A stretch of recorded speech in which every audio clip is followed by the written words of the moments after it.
大家午安，OK，咁首先啦，好歡迎大家嚟參加我哋電子及電機及電子工程學系其中一個 program 嘅一個 info seminar 啦。咁我就係YL Chan，咁我今日咧就會為大家介紹資訊及人工智能工程學榮譽工學士同埋理學士嘅組合課程。咁呢個 program 咧個 program code 啦就係 JS 3180。咁今年嘅 intake quota， 即係嚟緊嗰年嘅 intake quota 咧，就會係67人嘅。OK，嗱，咁以下落嚟嘅呢個課程咧，其實主要咧就係融合咗資訊工程同埋人工智能工程 OK 兩個範疇嘅兩個領域 OK， 希望咧透過呢個全面嘅學習，大家同學咧可以領略到一啲資訊工程同埋人工智能方面嘅一個範疇。OK，嗱咁呢個 program 其實咧就係由以下落嚟啦，大約30至40分鐘，因為我等一等先嚇，OK，等啲同學可以錫到等，我唔好意思啊，等多1分鐘，OK 嚇。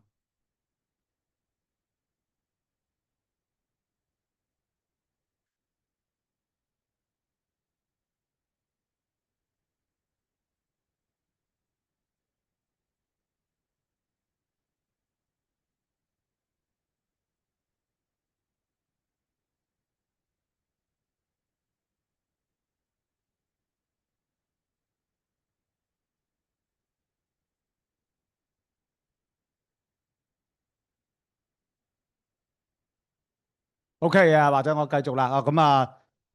講翻啦，好歡迎大家嚟參加呢個資訊及人工智能工程學榮譽嘅工學士同埋理學士嘅組合課程啦。咁呢個 program 咧JUPAS Code 咧就係 JS3180。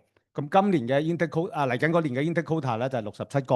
咁呢個課程咧就主要會融合資訊工程啦，同埋人工智能工程嘅領域。OK，希望可以有一個全方位學習咧，同學會掌握到一個當今 AI 入邊一啲比較領先嘅一啲知識同埋科技。咁其實呢個係一個組合課程嚟㗎。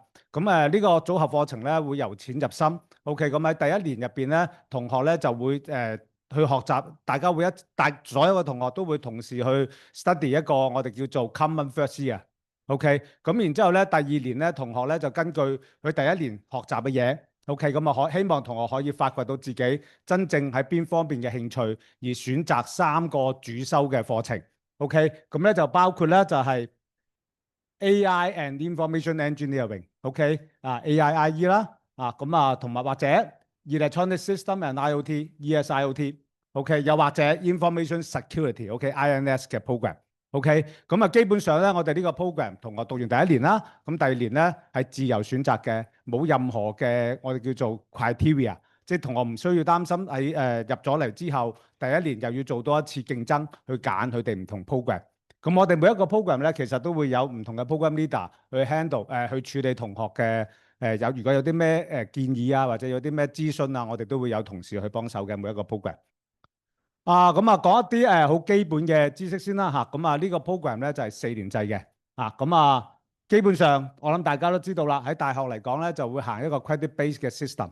OK，咁如果今年嚟緊嗰年咧，如果同學咧收滿咗120個 academic credit 咧，咁就畢業啦。咁乜嘢叫做120個 academic credit 咧？咁你可以 roughly 大約咁諗，每一科大部分都係有3個 credit 嘅。OK，咁當然啦，有啲fundamental 啲嘅 subject 咧就可能2個 credit，咁但係你可以睇成大部分都係3個 credit，咁即係大約要讀40幾科啦，係咪？咁就喺4年入邊，大家完成到呢40幾個 subject 咧，就可以畢業㗎啦。OK，咁仲有一個特色，呢個因為大家都知道啦，喺理工大學嚟講比較出名咧，就係同學畢咗業之後就比較technical 我哋叫做 OK，尤其是喺工程嘅範疇。咁我哋會有一個，而喺理工大學入邊咧，IC 嘅 training 咧，即係 industrial centre 嘅 training 咧，都比較出名嘅。咁喺唔同嘅 program 入邊咧，同學咧就會需要讀唔同嘅 training credit。OK，咁你會睇到咧，譬如 ESIoT 啦，就需要8個 training credit；AIIE 咧就5個；INS 即係 Information Security 啦，就需要4個。咁除此之外啦，如果主修唔同嘅 program 咧，同學哋都會需要做一個叫做Work Integrated Education，即係 WIE。咁呢個我遲啲晏少少咧，我就會再詳細咁講一講。OK，咁唔同 program 咧，亦都有唔同嘅需求。OK，咁同學譬如如果讀呢個AIIE 嘅話咧，AIIE 或者 ESIoT 咧，即係 IoT 啦，同埋 AI 嘅課程咧，就需要一個嘅WIE credit。如果讀Information Security 咧，就需要兩個 WIE credit。咁頭先講過啦，呢個係一個第一年咧，同學咧基本上咧都會做一個大部分全部同學咧都會讀 Common First Year 嘅，然之後我哋第二年 OK 先至揀唔同嘅主修科目。OK，頭先講頭先亦都講咗啦。同學係自由選修你哋嘅主修科目嘅，冇任何嘅 barrier。OK，你哋中意讀完第一年，OK 覺得邊個 program 你想主修嘅你哋可以揀。OK，唔會因為成績唔得嘅，OK 或者成績差嘅就唔俾你揀某一個 program。OK，咁就唔需要有即係唔需要有呢個競爭啦。OK，咁呢個 program 咧基本上咧都係 HKIE accredited 咗噶啦。OK，認受咗噶啦。OK，呢3個 program 都係 OK。咁然之後咧呢個課程嘅主要當然啦，大家都知道要符合到呢個大學嘅 requirement 啦。OK，咁大家都知道係咩㗎啦。咁咧，我哋亦都係會揀5科最好嘅。OK，咁然之後low compulsory subject requirement 唔需要有任何嘅，即係一定要讀邊一科。OK，咁同埋有一啲 high 嘅 rating 咧 applied to 一啲 preferred subject。好簡單咁記，就譬如英文、數學、M1、M2。OK，同埋啲 science subject。include 嗰啲compound science，譬如你有啲compound science 係 physics 加 bio 嗰啲都係一啲 preferred subject。OK，再加埋 ICT。OK，information and communication technology。OK，咁一陣間最後咧，我會大約俾大家睇一睇咧，我哋點樣計個分出嚟嘅。OK，因為大家呢個課程入邊咧，咁亦都有好多機會去 exchange 啦。咁譬如我哋有同學去咗歐洲唔同嘅地方譬如挪威美國OK 唔同嘅地方台灣呢啲咁嘅地方做 exchange 嘅。OK，咁亦都會有呢個WIE 頭先我講過啦。呢個就係話我哋要求同學咧完成呢個課程咧會有啲實習嘅機會。OK，咁亦都同學咧，譬如讀完 Year 3嘅話咧，可以有1年咧出去成年實習嘅，然之後翻嚟再完成最後嗰年嘅課程。OK，咁同學亦都可以揀呢個 minor 啦。頭先講過啦，我哋呢個 program 咧，其中希望訓練同學咧多啲實踐嘅機會。咁我哋會有呢個同學需要去呢個industry centre 嘅 training。OK，如此類推。咁呢個咧就係我哋舊年咧嗰個收增個 HK DSE score。OK，咁舊年咧就23.4嘅。咁其實我哋收生咧，我哋主要咧就係根據成咗個 weighting 嗰個分計出嚟嘅。頭先我講過，大家都知道啦，我哋會有啲 preferred subject。OK，咁啲 preferred subject 咧，我哋會有個重啲嘅 weighting。頭先講咗啦，英文2科數學 M1、M2。OK，同埋啲 science 嘅 subject 加埋 ICT 就係個 preferred subject 啦。咁陣間最後嗰張 slide 咧，我會俾大家睇到究竟嗰個 weighting 係大約點計嘅。OK，咁喺呢個課程入邊，咁呢個咧就係呢個世界經濟嘅一個論壇入邊啦。咁其實咧好多企業嚟講咧，其實咧你會見到咧，發覺佢哋需要 cloud computing 嘅 technology 啦，需要 big data 嘅 analytics 啦，IoT，OK，encryption，OK，cyber security，OK，AI，machine learning 或者 NLP 即係 natural language processing，就即係話而家大家成日所講嘅大型語言模型啦，LLM，OK，large language model。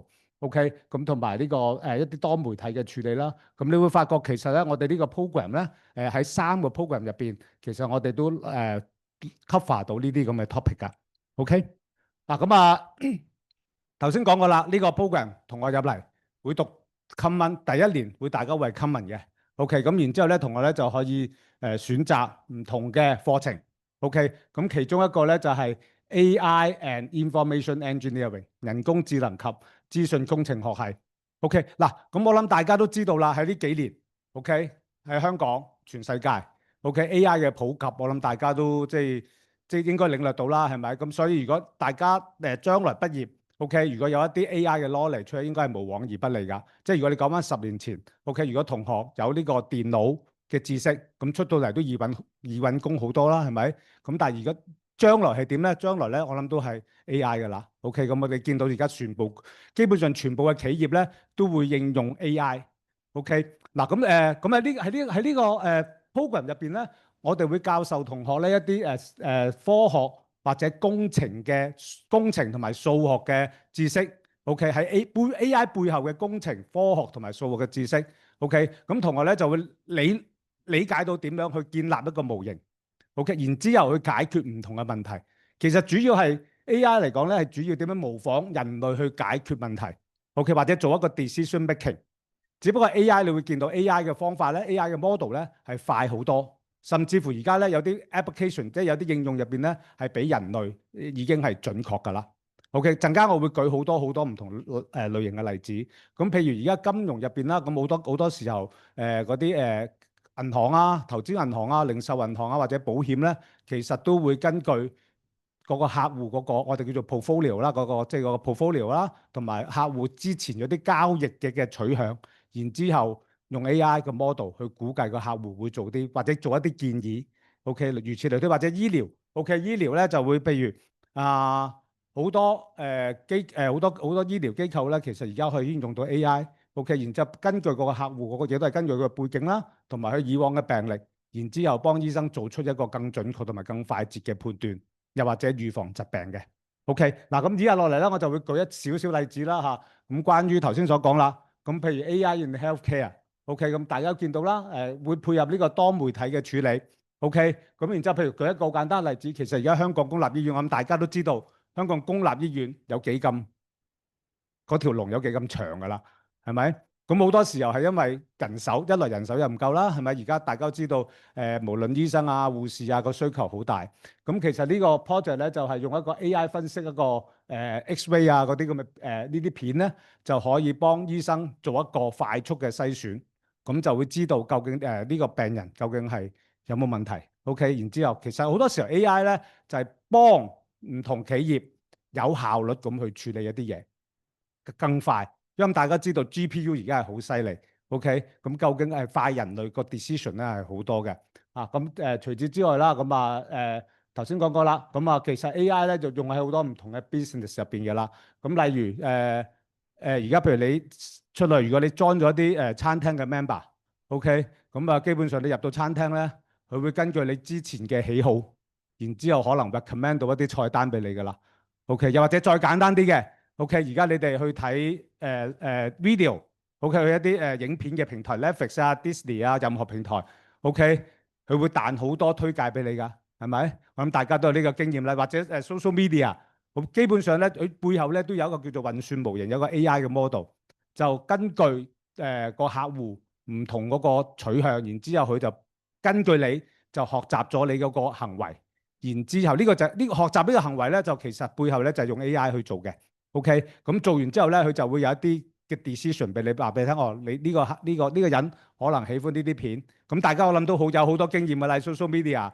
你嗰排成日睇嗰樣嘢咧，佢就成日會俾嗰啲嘢俾你睇㗎啦，係咪？我諗大家呢啲經驗比我更豐富啦，係咪？OK，咁呢啲咧就係其實用喺呢個 AI model AI 喺 business 入邊點樣應用。OK 嗱，記住其實 AI 用喺唔同個行業入邊，你見到呢度我舉咗一堆例子，咁但係其實咧係冇限制嘅，個限制咧就係你自己個人嘅 imagination。OK，基本上你諗到嘅話，你都可以用噶啦。OK，嗱咁除此之外啦，我諗大家都知道啦。OK，唔同嘅公司而家都唔會你打電話或者有一個叫做我哋叫做chatbox 嘅嘢，基本上咧背後都有一個 AI 嘅演算法出嚟嘅。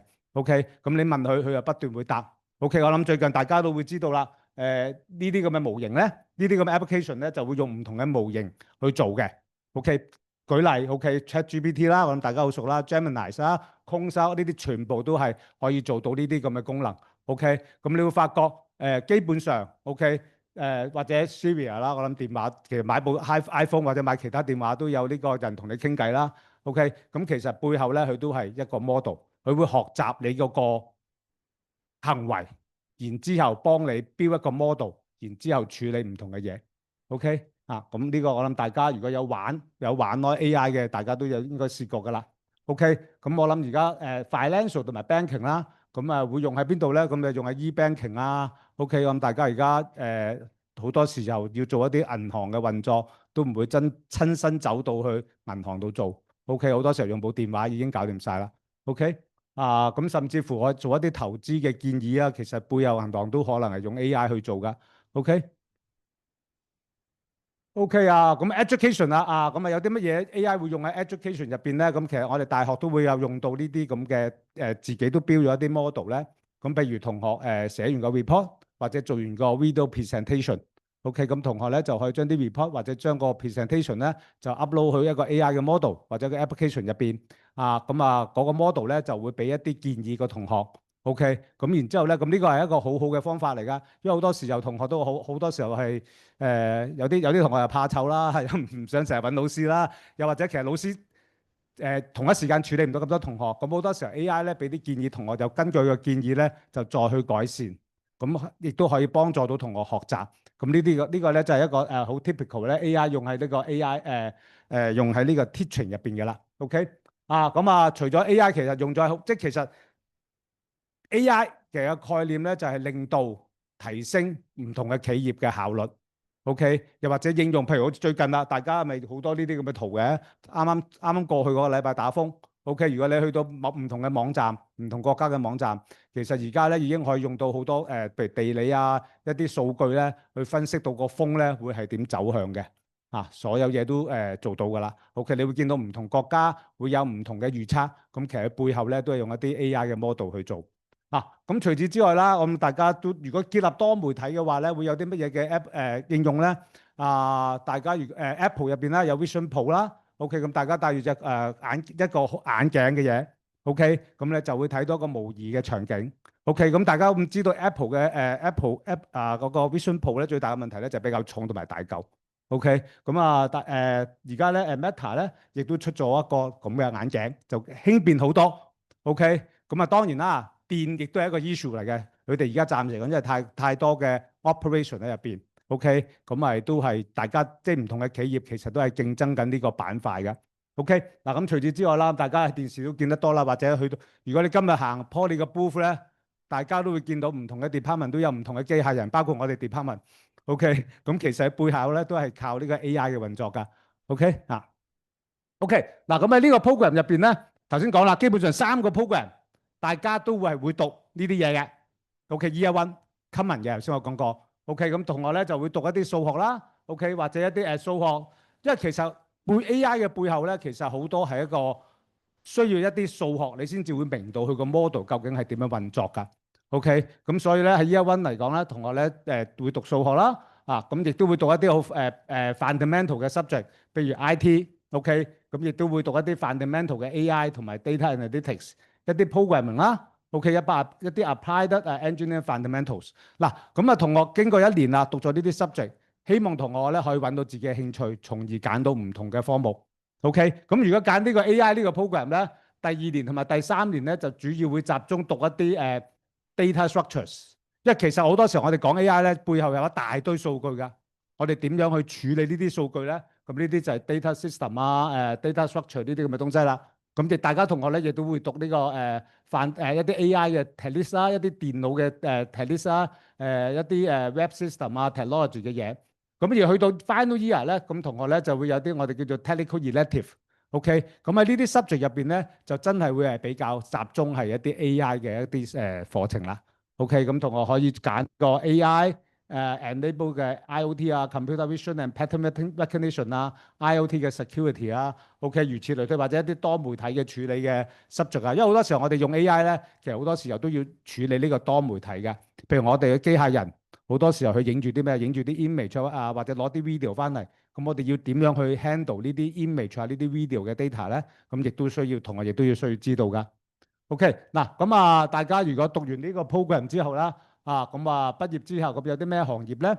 咁好多時候咧，我哋嘅畢業生咧就會去到一啲智能移動通訊服務，OK，即係一啲電信公司，OK，又或者一啲 software mobile 嘅 app 嘅 development 嘅公司，OK，軟體同埋行動應用程式嘅開發，互聯網嘅相關行業啦，cloud computing 嘅公司啦，做一啲 data center 嘅行業啦，又或者一啲 AI and machine learning 嘅領域入邊。OK，咁呢啲咧呢度咧就 show 咗咧，基本上咧頭嗰15間公司咧就基本上咧揾緊 AI 同埋 deep learning 嘅畢業生㗎啦。咁呢啲譬如包括Amazon Nvidia Microsoft 如此類推。OK， OK 嗱，咁我哋嘅畢業生咧，嗱，其實我哋嘅畢業生咧主要有兩個範疇噶。咁當然啦，我哋有啲畢業生咧就會去一啲 local 嘅 ICT 嘅公司啦，譬如 PCCW 啊、Hudson 啊、Smartphone。嗱，咁我哋嘅畢業生其實三個 program 都係好多時，因為三個 program 就 AI 啊、IOT 啊，尤其是 AI 呢個工種。OK，好多你知道而家其實好多唔同公司咧，其實背後都有個 IT department 嘅，OK 或者 AI department 嘅。OK，而家最近我有個畢業生就去咗一間叫做咩咧？做呢個 AI 嘅 architect 嗰間係咩公司咧？係煤氣公司做 AI 嘅 architect，佢個 title 係 AI architect，俾張卡片我睇咁其實咧就可能幫煤氣公司咧就標一啲佢話標一啲智能嘅嘢啦咁啊幫佢，其實佢開頭都唔知做乜嘢嘅，入到煤氣公司咁啊其實你會見到咧，其實有兩類，我哋啲同學畢業之後咧有兩種嘅，一種咧就直接去一啲 AI tech 嘅 company，或者 tech company，OK，咁譬如你頭先你睇到啦，Microsoft 啊、Apple 啊、IBM 啊，OK，又或者 PCCW 呢啲公司。OK，有一類型咧，同學咧就會，因為呢啲公司咧，其實佢會直接係做 technology 嘅工作。咁另外一啲大型嘅機構咧，頭先講過啦，無論銀行啊、政府機構或者 housing authority 啊、醫管局啊，其實喺背後都要有一個 IT 或者 AI 嘅 department。OK，咁有部分嘅同學咧就會去咗呢啲地方，甚至乎有啲同學咧去咗天文台。OK，天文台做啲咩？其實天文台都有啲 IT 或者IT 同埋 AI 嘅部門噶嘛。OK，咁你見到而家打風咧，見到嗰啲圖咧，其實都係我哋嘅畢業生做出嚟噶。嗰啲即係有啲風啊咁喺度轉下轉下嗰啲圖咧，我哋有個畢業生係去咗天文台做呢樣嘢㗎。OK，咁所以你會見到咧有好多銀行，你如果呢啲就係大型機構啦，就譬如銀行啊，一啲financial institution 啊，OK school 啊，EMSD 啊，police 啊，housing authority 啊，ICAC。OK，咁呢啲咧就係主要嚟講咧，就同學仔咧就會去嗰度呢啲大型機構做。OK，咁講講另外一個 program 啦，OK 就係電子系統及物聯網工程工學士。咁呢個其實都會學 AI 嘅。咁呢個主要嘅唔同係啲乜嘢咧？呢個 program 咧就係俾一啲同學咧係比較對機械人或者硬件有興趣嘅同學。OK，你可以咁樣去判斷。OK，咁我哋好多時候咧發覺咧，如果同學即係喺中學嗰陣時，如果個同學係比較中意砌一啲機械人、砌一啲機械車，OK，咁就好適合去讀呢個課程。OK，咁同學畢咗業之後咧，可能會幫手設計一啲我哋叫做智能嘅硬件。OK，咁我睇一睇啦。呢個 program 入邊咧，主要咧同學咧就會讀呢個叫做 IOT 啊，Internet of Things。咁係乜嘢咧？如果你睇到呢個 definition 咧，就係話佢會有一個 network of physical objects that are embedded with the sensor, processing ability 同埋 software。其實我一個最簡單嘅例子去講，你就會明咩叫做 IOT 㗎啦。咁我哋翻去早幾年啦，咁我哋好多時候講，我諗呢度大部分嘅人都知道乜嘢叫做 Internet 啦，係咪？Internet 係主要做啲咩㗎？大家拎部手機、拎部電話、拎部 tablet，OK，上網攞 data 睇片，係咪？OK，咁呢個我哋就叫做 Internet。咁 IOT 係乜嘢咧？IOT 其實咧就係話，我哋唔淨係指人上網或者呢啲咁嘅 computing device 上網，我哋一啲屋企嘅電器都可以上網。咁所以叫做 Internet of Things，Things 係指任何嘅嘢都可以上網，包括我哋嘅雪櫃、冷氣、coffee maker、電視，乜嘢都可以上網。咁有啲咩用啊？我舉一個最簡單嘅例子。OK，譬如我哋突然之間我翻到公司，突然間發覺，我諗但係好多人都試過呢個問題嘅，突然間發覺死啦，今日閂咗冷氣未先？係咪？好多人都會有呢個問題啊。咁你如果突然間你有呢個問題，你想點啊？如果你得閒嘅話，你咪翻屋企睇下。如果你淨係落到樓下未搭車嘅，咁你咪上翻樓睇下你有冇閂冷氣咯。咁但係如果我已經去到翻到 office 啊，咁點樣啊？咁冇計噶咯，一係由得佢繼續開啦，係咪？係嘛？咁如果有 IOT 嘅話咧，咁譬如我就可以開咗我個電話。如果我個冷氣機係一個 IOT 嘅 device，我可以個電話可以睇到個冷氣機究竟係咪真係開咗？OK，如果開咗嘅話，甚至乎可以熄埋佢。OK，咁呢個就係一個最簡單嘅一個 IOT 嘅 applications。OK，咁你會見到啦。如果 IOT 咧，就其實我哋所有嘅電器或者所有嘅物品都會有 sensor 有 software，佢哋大家之間會駁埋一齊嘅。OK，咁然之後做一啲 communication，一啲大家會溝通嘅。OK，咁呢度亦都簡單咁介紹咗乜嘢叫做我哋以前啦，我哋就淨係人係會上網揸住部mobile。OK，咁我哋將來咧唔止人會上網啦，所有物件其實都會上網。譬如呢個smart home 就係其中一個好 typical 好典型嘅例子。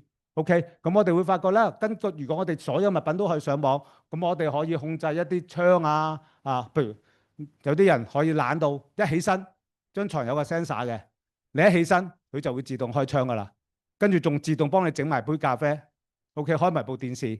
OK，然之後咧，根據嗰日嘅天氣去調校個冷氣嘅溫度。OK，如果你所有嘅電器都可以上網嘅話咧，其實做到呢樣嘢唔係好難。咁有啲咩用咧？就可以譬如我哋可以根據嗰個用戶嗰個喜好，然之後決定嗰啲氣温啊。OK，咁然之後其實可以做到呢個慳電。OK，唔同類型嘅嘢啦嚇。OK 嗱，咁另外一個咧，我諗大家都知道啦，就係我哋 autonomous driving。OK，一個一個我哋叫做自動駕駛啦。咁好多時候其實我哋講 IoT 嘅 device 有啲乜嘢咧？最大嘅最多嘅地方嘅東西咧就係 sensor。一架車可能有千幾二千個 sensor 喺度。OK，咁個 sensor 係用嚟做咩咧？可嚟做嚟睇下究竟譬如我要做到自動駕駛，我要做到啲咩啊？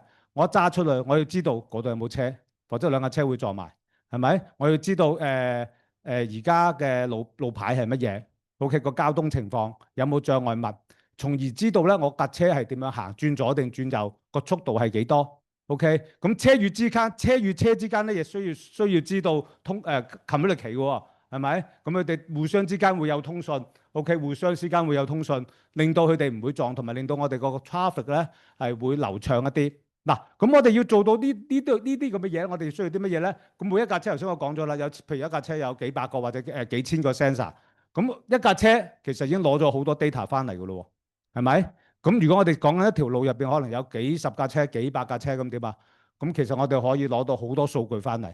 咁啲數據咧就之間咧就會有互動啦。OK，咁啊我哋要根據呢啲咁嘅數據，我哋要標一個 AI 嘅 model 出嚟，然之後令到我哋車同車之間做一個唔同嘅決定，轉左定轉右，個速度係幾多？起碼佢哋唔會撞先。OK，咁然之後咧，我哋需要有呢個 hardware 嘅 support，譬如而家我哋講緊嘅 GPU 啦。OK，佢係令到啲 AI model 可以喺上邊運行啦。OK，咁喺呢個 program 入邊咧，就其實咧會圍繞住呢個範疇，同學就會去讀噶啦。OK，讀唔同嘅知識同埋嘅領域。OK，嗱咁啊，另外一個好典型嘅例子啦，我就係呢個機械人啦。嗱，機械人咧有相同嘅，同頭先我講嘅自動駕駛咧，其實係好類似噶。我哋會有啲乜嘢咧？我哋會有喺機械人入邊，我哋會有好多嘅 sensor。OK。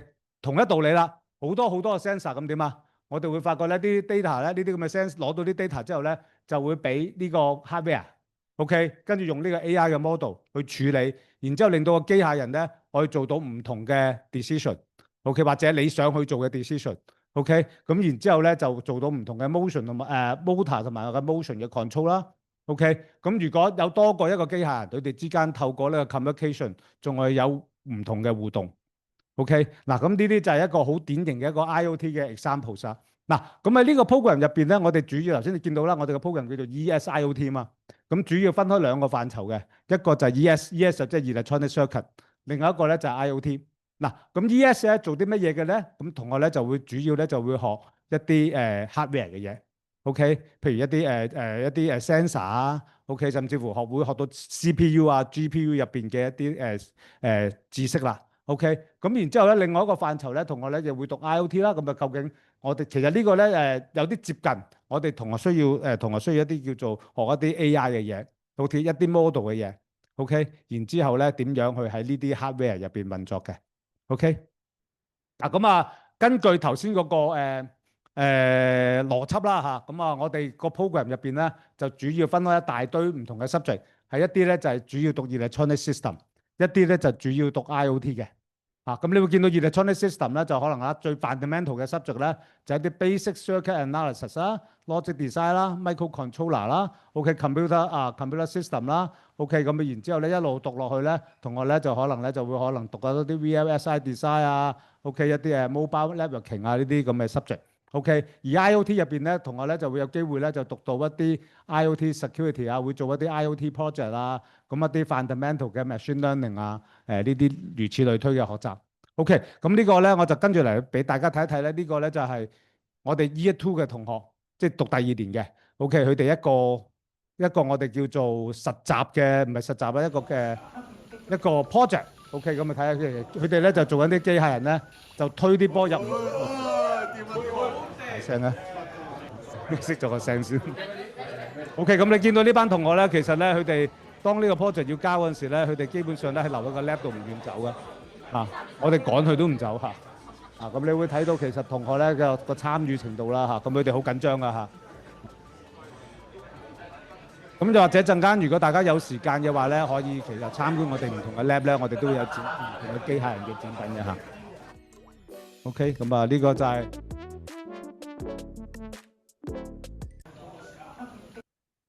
OK，咁啊呢度我唔再 detail 咁講啦，因為其實我哋頭先你哋睇到啦，咁如果讀呢個 program 嘅同學，主要分咗兩個範疇嘅，一個就係 electronic circuit，OK，electronic system，一個就係 IoT，OK，咁佢哋咧就會分佈喺唔同嘅地方咧就讀㗎，OK，OK，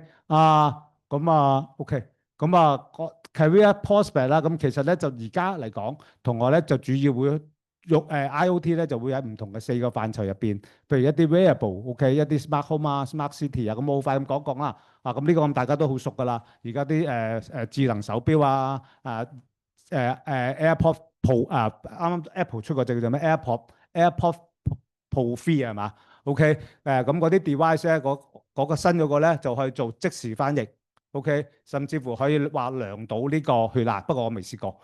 OK 好似而家賣緊1800幾蚊啦嚇。OK，咁然之後咧，基本上呢啲咁嘅wearable 嘅 device 咧，可以幫大家追蹤大家嘅，當然啦，大家嘅體育嘅即係運動嗰個特性啦。OK，又或者一啲大家嘅健康嘅狀況。OK，咁頭先講過啦，smart home 啦。OK，咁而家我哋如果大家讀到呢個program 嘅話咧，咁大家咧就會學到唔同嘅electronic device，OK，佢哋咧就會有呢個 IoT 嘅功能，OK，Smart City 啦，其中一個頭先我講過咧，就係譬如呢個自動駕駛啦，咁基本上咧喺路入邊咧，一個 city 入邊，我哋會除咗車之外啦，就仲有好多唔同嘅elements 嘅，咁我哋點樣令到當做呢個自動駕駛嗰陣時咧，令到安全啊，同埋令到嗰個traffic 唔會即係唔會有 congestion 啊，即係唔會有交通擠塞嘅情況。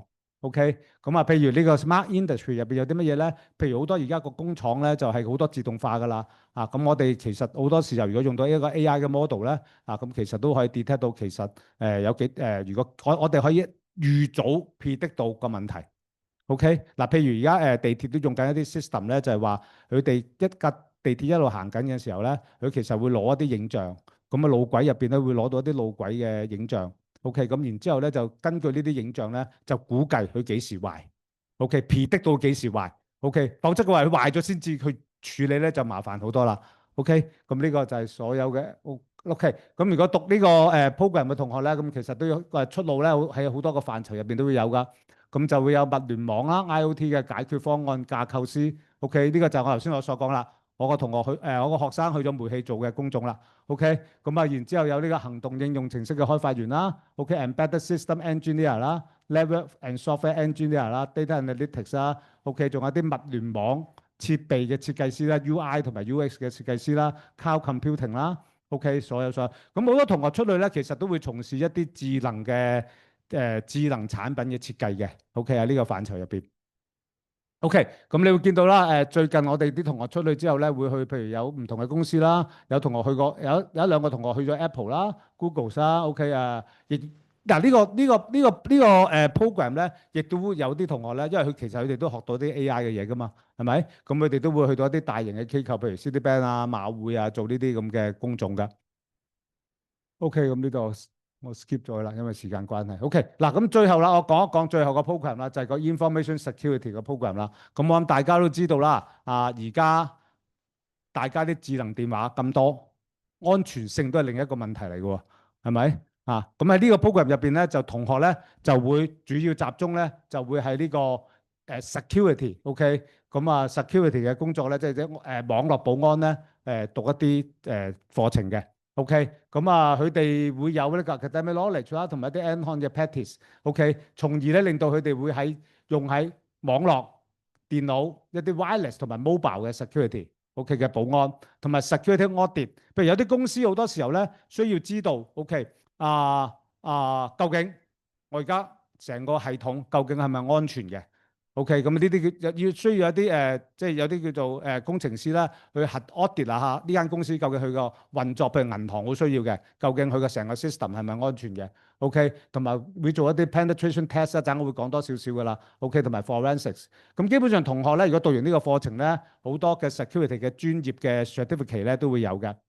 OK，咁呢個課程有個特別嘅咁有啲其實有一部分咧係 computing 嘅 department 咧係 provide 俾我哋嘅，有啲課程。OK，咁你 OK 呢度我唔長講啦OK，咁你會見到啦computing 嘅computing 嘅 department 咧，都係同我哋合作搞呢個課程嘅。咁你會見到有啲譬如 information system audit and control 咧，係佢哋會提供嘅。而我哋咧亦都會提供一部分嘅 subject，OK，去 support 同學去做到呢個網絡保安嘅課程。OK。咁呢個咧就係呢個 lab 咧，基本上咧就係讀 information security 嘅同學咧嘅基地。OK，咁你會見到咧如果讀咗呢個 program 嘅話咧，好多同學咧基本上咧都會喺呢度咧日以繼夜喺度工作㗎啦嚇。OK，咁呢啲就係有啲同學啦，去一啲 visit 咧一啲活動啦嚇。咁呢個 program 入邊咧有一個特性咧，就係我哋會揀一啲同學出嚟參加一啲唔同嘅 security 嘅比賽嘅。OK，咁你會見到啦，近幾年啦，同學都攞咗好多唔同嘅比賽嘅冠軍啊。OK，喺大學入邊嘅冠軍，或者一啲出邊嘅比賽嘅冠軍啊。咁呢個咧就係我哋嘅 leader。OK，如果大家想見下佢咧，陣間你哋可以跟個 lab tour 咧咁佢會示範好多 hacking 嘅工作。當然啦，佢唔係教你 hacking，佢會示範咧俾人 hack 咗之後應該要點樣做咧，點樣搞翻咧。OK，嗱咁喺呢個 program 入邊咧會有兩個範疇，大家同學會需要去學習嘅。第一個咧，我哋就叫做 Red Team。Red Team 咧就負責攻擊嘅，即係簡單啲講啦，講得直接啲就負責 hack 人嘅。OK，咁我哋話教人 hack 人，但係記住喎，如果當然啦，我哋主力咧就教人點樣 defense 啦，係咪？但係如果同學仔完全唔識點樣 hack 人嘅話，點做 defense 咧？係咪？咁當然啦，我哋會有啲 subject 會話俾同學聽，有啲 ethics 嘅 subject 話俾人聽，邊啲係啱，邊啲係唔啱嘅。OK，咁但係主要嚟講咧，同學咧就會去學一啲點樣去防守嘅。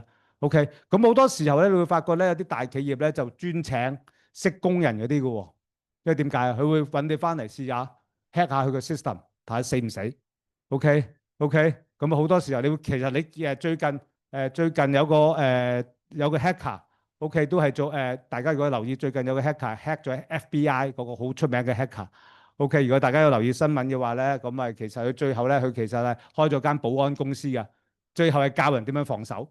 OK，咁所以同學嚟講呢個即係我哋都會有機會學到啲 hacking 嘅工序。OK，咁但係當然啦，我哋主力咧都係喺防守嗰邊教同學點樣做嘅。OK，咁你會見到咧，畢業生咧就會喺呢個 information communication technology 啦、ICT 嘅領域啦、cloud computing 啦、mobile communication 啦、一啲software and application development 啦。OK，嗱有一個就叫做 security audit and penetration test。OK，就係安全審計同埋滲透式測試啦，就係真係走去 hack 下人。OK，咁同埋咧有啲咧就要audit 那間公司佢個 security 咧係去到一個乜嘢嘅 level。OK，符唔符合呢個 standard？OK，咁我哋嘅 graduate 咧，近年嘅 graduate 咧，呢個 program 唔係太耐㗎，咁近年嘅 graduate 咧，你會發覺佢哋去到醫管局啦、Microsoft 啦、Hong Kong TPCCW 啦，OK 一啲銀行啦，OK 支付寶都有同學去咗嘅，OK，咁亦都見到有啲唔同嘅做 security 嘅公司，OK，OK 仲有少少時間，OK，咁呢個我 skip 咗先呢個。OK 嗱，咁如果大家有興趣呢個 program 啦，咁當然啦，呢個時候要買廣告啦，就記得呢個曲咯嚇，JS 3180，咁大家俾10秒鐘時間，大家可以掃呢個 QR code。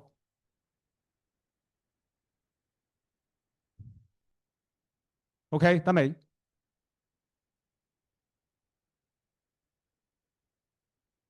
？OK，嗱，咁跟住最後啦，講一講點樣計分啦。頭先講過呢科入邊點樣，我哋同學考完個 DSE 出嚟之後咧，咁我諗大部分人都知道㗎啦。咁DSE 入邊咧有1至到5，跟住5、4、5星星啦。咁喺理工大學嚟講咧，就會將啲分咧轉咗做一個真正嘅分數，8.5 星星就8.5，5星咧就7，5就5.5，如此類推。OK，咁然之後咧就根據你唔同嘅 subject 啦，呢度有啲錯啊，呢個舊版嚟嘅，而家冇咗 LS 㗎啦，今年冇咗 liberal study 㗎啦嚇。OK，liberal study 我諗大部分同學都知道，只係有合格同埋唔合格㗎嘛，係咪咁如果係一啲 weight 如果一啲高 weighting 嘅 subject 嘅話咧，咁呢個咧就係10分。OK，譬如英文啊、數學啊，如果 subject one 咧就係個 preferred subject，M1、M2 咧都係 preferred subject 就會乘10。OK，一啲唔係 preferred subject 咧就會係乘呢個5嘅。OK，咁中文都會乘7嘅。OK，咁啦，如此類推咁然之後咧呢個咧就作為一總結啦。咁好多同學咧，除咗去唔同嘅科技公司做嘢，或者啲大型機構佢背後有呢個 IT 或者 AI 嘅部門之外咧，咁亦都有唔少同學咧會繼續讀呢個 Master 或者PhD 嘅 program 嘅。OK，或者嗱陣間嘅安排咧，如果大家有興趣咧，出邊有 lab tour 嘅安排嘅，或者如果大家有啲咩問題，可以喺呢度問下我嚇。